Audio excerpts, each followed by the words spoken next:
Hey, it's Rachel Cooke, your modern mentor. So you know how everything feels like it's on fire these days? How do you manage to keep all the balls in the air? Today, I'm going to share my favorite strategies for managing priorities when everything seems to be a priority. I talked to a client last week, the president of a business I've worked with for years. In the past, I would have described her as generally cool as a cucumber, but not this time.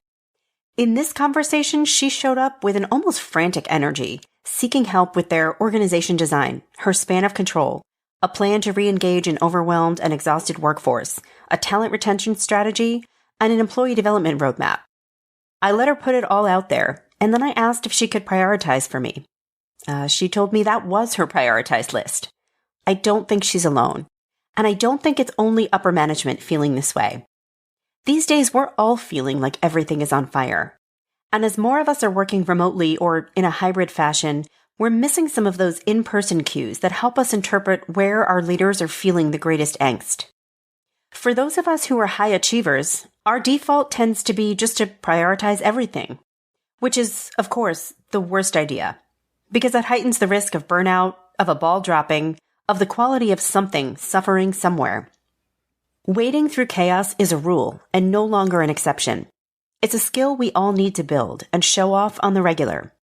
So what can you do when it feels like everything is a priority and there's just no way to get it all done well? Here are 4 steps you can take. First, begin with boldness. Sometimes overfilling our plates can leave us feeling like superheroes. But candidly, and here comes some tough love, it's kind of the lazy person's game. Because pushing for clarity takes courage, energy, and a willingness to be vulnerable, to admit you can't handle everything because of your being a human and all. So start by recognizing it is your job to seek clarity, to raise the flag. Likely, you're the only one who really knows just how much is on your plate. No one else is keeping track. Therefore, it's on you to step up and manage your boundaries and your energy. Doing this well and with confidence means shifting your mindset from victim to victor. Here's what this might sound like in practice. Instead of, I'm really sorry, I'm struggling to handle it all. Try, I'm unwilling to let anything fall through the cracks, so let's prioritize all these tasks or projects to ensure the most critical are getting our best energy and focus. You know you're impressed by that bold confidence to say we need to prioritize.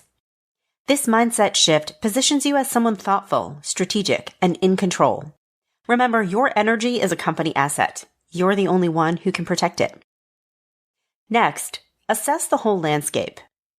Predictability is so very 2019. Uncertainty is the name of the game, and likely will be for some time. The reality is that what's important today may be irrelevant tomorrow, but back on fire the following day. Everything is relative. I'm sure if you were to look at each task or project on your plate in a vacuum, each one of them would come out as a high priority. The key is relativity. Look around you. What's going on today? Has anything important popped up? My client, Megan, was preparing for an upcoming quarterly business review. She was interviewing candidates for an open role on her team and reviewing customer feedback data in order to advise the client management team. These were her top priorities. Her boss pinged her the other day to ask her to oversee a review of all their sales materials. Now, on its own, reviewing sales materials is an important task. But given the fact that she's got an empty headcount, some customers are grumbling, and that quarterly business review can't be postponed, she considered the ask in context and had an honest conversation with her boss.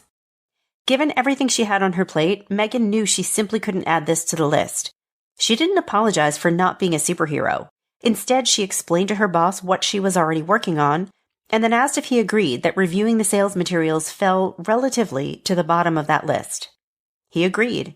He thanked her for being thoughtful about what was realistic, and he asked another member of his team to take on the review. Next, look for, but don't reinvent, the wheel. High achievers are great at many things, but leveraging things built by others often isn't one of them. Truth is, when something at work needs to be done, chances are something else has already been created that can either solve the problem or offer a solid head start. We don't always need to reinvent the wheel. Borrowing from others doesn't make you lazy. It makes you strategic, and it frees you up to invest your energy where it matters most.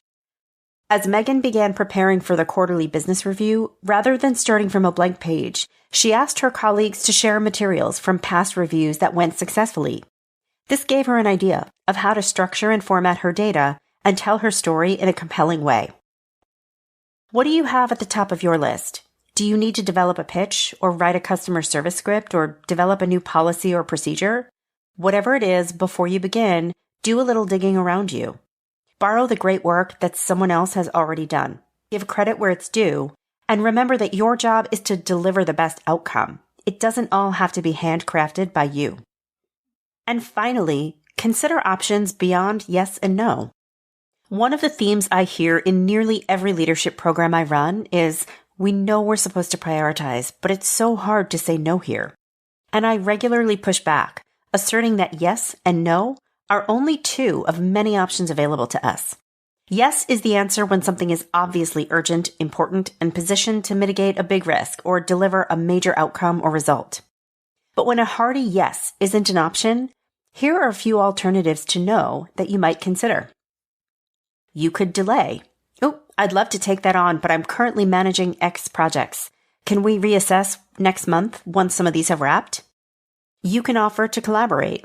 I'd be happy to help. Would you be able to create an outline or first draft and then I can add my point of view? Or you might suggest an alternative. I hesitate to take that on as it's outside my area of expertise, but I'm pretty sure, insert your favorite subject matter expert, could do it much more accurately and efficiently. The key is to recognize there are many ways to add value without taking on the entire burden yourself. So there you have it. As you look at your plate, how full is it? Is your workload manageable? If you're feeling overwhelmed, borrow one of these strategies and see how it works out for you. I hope you'll join me next week for another great episode. Until then, you can follow Modern Mentor on Apple Podcasts, Spotify, or wherever you listen to podcasts. Check out my website at leadabovenoise.com or follow me on the Modern Mentor podcast page on LinkedIn. Thanks so much for listening and have a successful week. Modern Mentor is a quick and dirty tips podcast. It's audio engineered by Dan Firabend with script editing by Adam Cecil. Our podcast and advertising operations specialist is Morgan Christensen. Our assistant manager is Emily Miller. Our marketing and publicity assistant is Davina Tomlin. And our intern is Brenda Pica. The Quick and Dirty Tips Network is a division of Macmillan Publishers.